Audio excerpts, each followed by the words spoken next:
Hello friend, कैसे हैं आप। मुझे उम्मीद है कि आप सब अच्छे होंगे। और यहाँ पर यूपी ट्रिपल एससी की तरफ से एक भर्ती और निकल आई है। जैसा कि आपको पता है कि कल यहाँ पर लेखपाल की भर्ती आई थी, तो आज एक और नोटिफिकेशन आ गया है। तो वो कौन सी भर्ती है और कौन कौन लोग भर पाएंगे, और पैट से ही वो भर्ती होगी।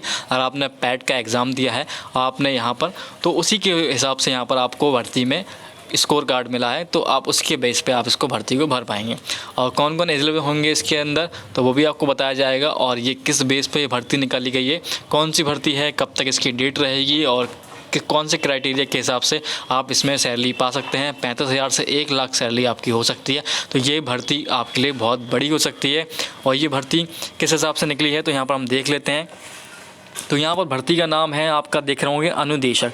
तो अनुदेशक के लिए ये भर्ती निकली है। और यहाँ पर जो इसको अप्लाई आप कर पाएंगे 18 जनवरी 2022 से, ये भी पैट के आधार पर है। और यहाँ पर 8 फरवरी 2022 इसकी अंतिम तिथि है। और आवेदन में संशोधन की जो अंतिम तिथि है वो 15 फरवरी है।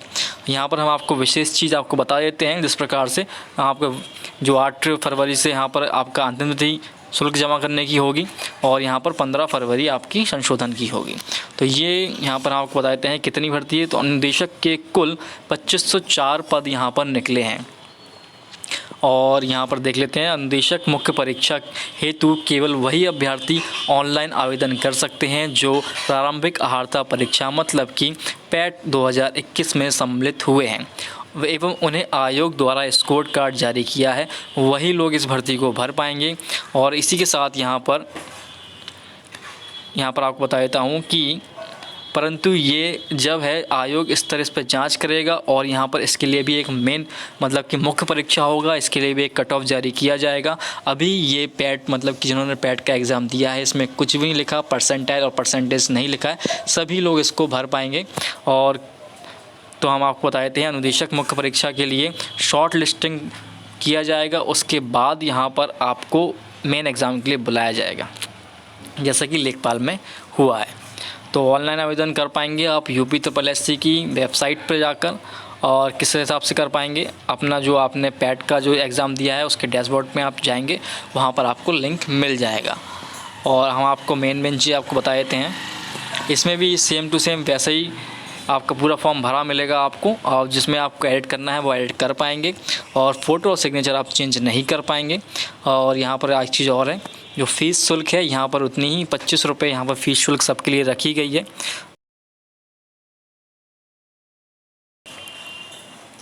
यहाँ पर आप देख पा रहे होंगे सबके लिए 25 है।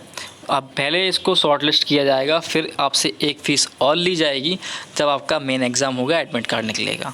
तो हम आपको बता देते हैं, आपको यहाँ पर देखिए, मुख्य परीक्षा हेतु परीक्षा फीस शुल्क का भुगतान केवल मुख्य परीक्षा हेतु शॉर्ट लिस्ट किए गए अभ्यर्थियों द्वारा ही अलग से लिया जाना है। मुख्य परीक्षा हेतु शॉर्ट लिस्ट किए गए अभ्यर्थियों द्वारा मुख्य परीक्षा हेतु फीस शुल्क का भुगतान प्रेरित पत्र डाउन करने के लिए किया जाएगा, उसके बाद ही आपकी परीक्षा हो पाएगी।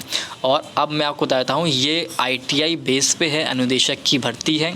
और कौन कौन इसको भर पाएगा, इसमें क्या क्या मांगा गया है, तो हम आपको पूरी डिटेल आपको इस वीडियो में देने वाले हैं। तो वीडियो को अंत तक देखिए, आधा अधूरा वीडियो देखेंगे तो ये आपके लिए बेकार वीडियो हो जाएगा। तो यहाँ पर हम बता देते हैं आपको, पूरा वीडियो आपको देखना अनिवार्य है। इसी के साथ यहाँ पर हम आपको इनका वेतन बता देते हैं। तो विभाग है इसका प्रशिक्षण एवं सेवा योजन उत्तर प्रदेश, पद का नाम है अनुदेशक, और ये मैट्रिक लेवल 6 से आया है। जिस प्रकार से आप 35,400 से 1,12,400 आपकी सैलरी होगी इसमें। और यहाँ पर आपके UR से जनरल कैटेगरी से 1,042 पद है, और SC से 526 हैं, ST से 44 पद हैं, और OBC है 681 पद हैं, और EWS से 211, टोटल मिलाकर 2504 पद यहाँ पर आए हुए हैं। और इसी के साथ यहाँ पर आपको एक चीज़ और बताना चाहूँगा, ये महिलाओं के लिए अलग से यहाँ पर पोस्ट निकली है, पदों की संख्या यहाँ पर अलग से दी गई है। और यहाँ पर एक चीज़ और है इम्पॉर्टेंट, सारी इम्पोर्टेंट बातें आपको यहाँ पर बता देता हूँ कि आप भर पाएंगे कि नहीं भर पाएंगे। और इसकी आयु सीमा है आपकी यहाँ पर 21 वर्ष से 40 वर्ष आयु सीमा रखी गई है, और भी आयु सीमा में छूट भी दी गई है इसमें। और लिखित परीक्षा के आधार पर कैसे आपका चयन हो पाएगा वो देख लेते हैं। तो यहाँ पर विज्ञप्ति पदों पर चयन सीधी भर्ती, रिक्तियाँ पड़ती है। यहाँ पर नियमावली ये 11 मई 2015 वाला है। और इसी के आधार पर यहाँ पर आपका जो ITI आपने दिया है उसके जो मार्कशीट के हैं, मार्कशीट कम से कम आपके 20% मार्क्स उससे जुड़ेंगे और जो आप लिखित परीक्षा देंगे उसके यहाँ पर 80% मार्क्स जुड़ेंगे। देखिए यहाँ पर आपको बताता हूँ, ये यहाँ पर लिखा है लिखित परीक्षा 100 अंक की होगी। परीक्षा में प्राप्त अंकों का 80% अंक प्रत्येक अभ्यर्थी को प्रदान किया जाएगा और जो 20% अंक होगा वो आपने जो यहाँ पर ITI जो लगाया है फिटर से, इलेक्ट्रीशियन से, जो भी ट्रेड से आप लगाएंगे ट्रेड वाइज, वहाँ से आपका 20% यहाँ पर लिया जाएगा। और यहाँ पर देखिए प्रत्येक अभ्यर्थी को CITS परीक्षा में प्राप्त अंकों के प्रतिशत का 20% अंक प्रदान किया जाएगा। तो यहाँ पर सीधा सीधा लिखा गया है, आपके पास ITI है और आपको यहाँ पर CITS से आपने यहाँ पर ITI की है तो उसका 20% आपको यहाँ पर दिया गया है। और आपने ITI और किसी चीज़ से की है तो वो आप नहीं भर पाएंगे, क्योंकि मैं आपको नीचे बताने वाला हूँ आप किस बेस पे भर पाएंगे इसको। ये केवल ITI वालों के लिए है। और यहाँ पर लिखित परीक्षा हेतु परीक्षा योजना और पाठ्यक्रम यहाँ पर आ जाएगा कुछ दिनों में। और जैसे ही यहाँ पर बताया गया है कि शॉर्टलिस्ट किए गए अभ्यर्थियों की संख्या ज़्यादा होगी तो नॉर्मलाइजेशन किया जाएगा, अन्यथा नहीं किया जाएगा। अभ्यर्थियों के लिए महत्वपूर्ण ये कैटेगरी दिया गया है, हर कैटेगरी के लिए अलग अलग है। जिस प्रकार से एक से अधिक आरक्षण दावा करने पर अभ्यर्थियों को केवल छूट एवं अधिकारी लाभ होगा। अनुसूचित जाति, अनुसूचित जनजाति के लिए अलग से कैटेगरी बनाई गई है। जिस प्रकार से पूरा लेखपाल का जो यहाँ पर नोटिफिकेशन आया है उसी में एडिट करके ये सेम टू सेम दे दिया है। उसमें ये बिल्कुल सेम टू सेम यही लिखा है। मैंने पूरा नोटिफिकेशन अच्छे से पढ़ लिया है, ये सब पूरा दिया गया है। उसी के साथ मैं आपको दिखाता हूँ। अब यहाँ पर ये देखिए ये चीज़ इस प्रकार से यहाँ पर लिखा है फिटर के लिए, एक मिनट, यहाँ पर फिटर के लिए यहाँ पर दी है, वेल्डर के लिए, टर्नर के लिए, मार्कशीट और मशीनिस्ट के लिए है, प्लम्बर के लिए है, ड्राफ्टमैन के लिए, सबकी पोस्ट यहाँ पर दी है। आप किस ट्रेड से हैं उसके लिए यहाँ पर पोस्ट भी दी गई है। पूरे ये टोटल पद हैं और आप कैटेगरी वाइज भी इसमें पद दिए गए हैं। जो ऊपर वाले हैं ये अनुदेशक के लिए NCVT और NAC के लिए हैं, और जो दूसरे वाले हैं वो डिप्लोमा डिग्री वाले हैं।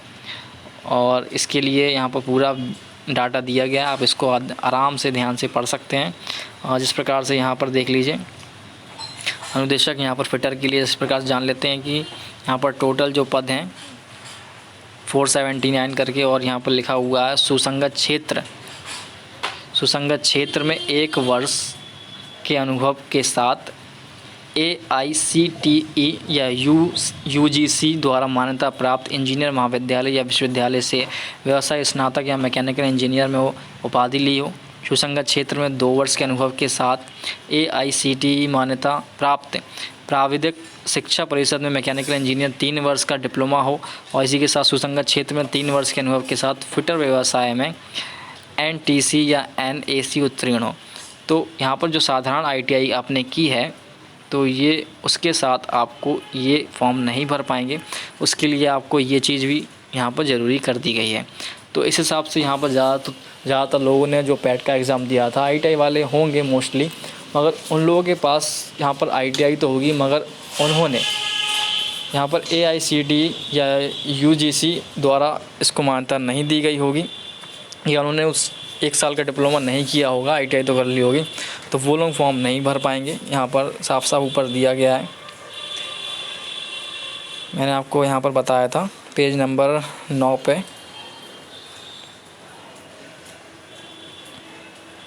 पेज नंबर 9 पे यहाँ पर जिस प्रकार से लिखा हुआ है अनिवार्य अर्हताएँ, सेक्शन अर्हताएँ हैं जो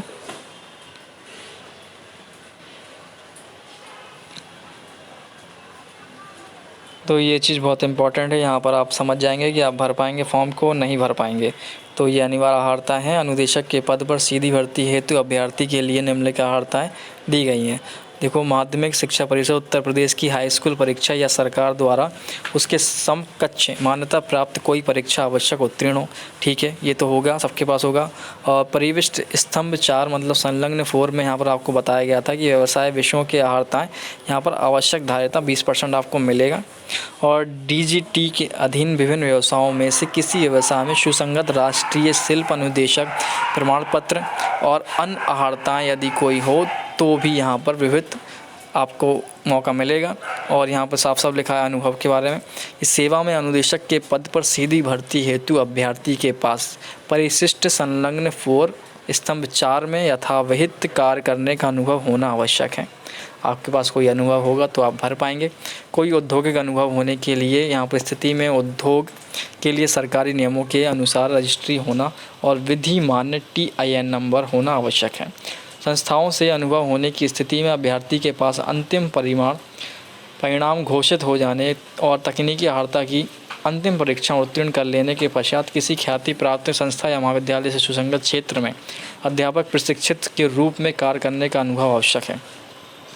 अगर आपने यहाँ पर अध्यापक बने हैं, ITI आपने किया है, उसके बाद आपने ITI के स्कूल में पढ़ाया है, उसका 1 साल का अनुभव है, तो आप इसको भर पाएंगे। उसके लिए आपको एक सर्टिफिकेट नंबर भी आपके पास होना चाहिए, एक्सपीरियंस सर्टिफिकेट होना चाहिए, तब इस फॉर्म को आप भर पाएंगे। और अनुभव प्रमाण पत्र के कार्य की प्रकृति, कार्य की अवधि और अभ्यर्थी के लिए सदंत वेतन अंतर्विष्ट होना आवश्यक है। और यहाँ पर व्यवसाय विषय हेतु ये सब दिया है इम्पोर्टेंट। आप इतना तो आप समझ गए होंगे कि आप फॉर्म को भर पाएंगे कि नहीं भर पाएंगे। थैंक यू दोस्तों, अगली वीडियो में मिलेंगे और भी अच्छी जानकारी लेकर।